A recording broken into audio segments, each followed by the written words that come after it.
കരുവന്നൂർ ബാങ്കിലെ ഒരു വായ്പാ തട്ടിപ്പ് കൂടി പുറത്ത്. സ്ഥലമുടമ അറിയാതെ 35 ലക്ഷം രൂപ വായ്പ എടുത്തെന്ന പരാതിയിൽ ബാങ്ക് മുൻ മാനേജർക്കെതിരെ കേസെടുക്കാൻ കോടതി ഉത്തരവ്. 5 ലക്ഷം മാത്രം വായ്പ എടുക്കാൻ ഈട് നൽകിയ ആധാരത്തിന്മേലാണ് ഉടമ അറിയാതെ മുൻ ബാങ്ക് മാനേജർ 35 ലക്ഷം രൂപ വായ്പ എടുത്തു.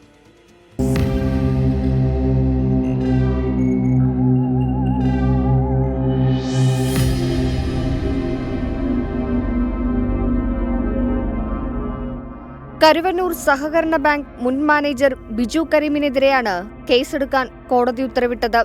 ഇരിങ്ങാലക്കുട മൂർക്കനാട് സ്വദേശി പൊയ്യാറ ഗൗതമിന്റെ ഭാര്യയും വിധവയുമായ ജയ്ഷ നൽകിയ പരാതിയിലാണ് ഇരിങ്ങാലക്കുട ഫസ്റ്റ് ക്ലാസ് മജിസ്ട്രേറ്റ് കോടതിയുടെ നടപടി.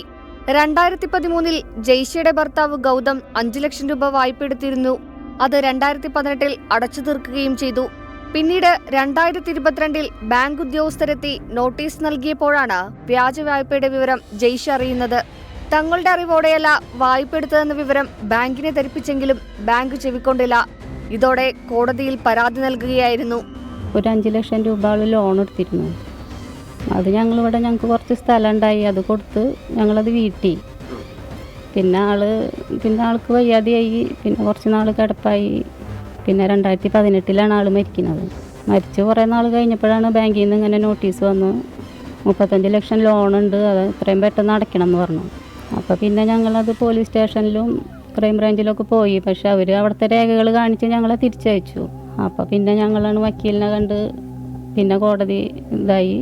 പിന്നെ അവരിങ്ങനെ കേസന്വേഷണത്തിന് ഇങ്ങനെ ഫോർവേഡാക്കി.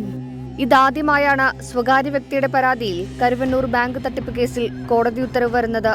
24 തൃശൂർ.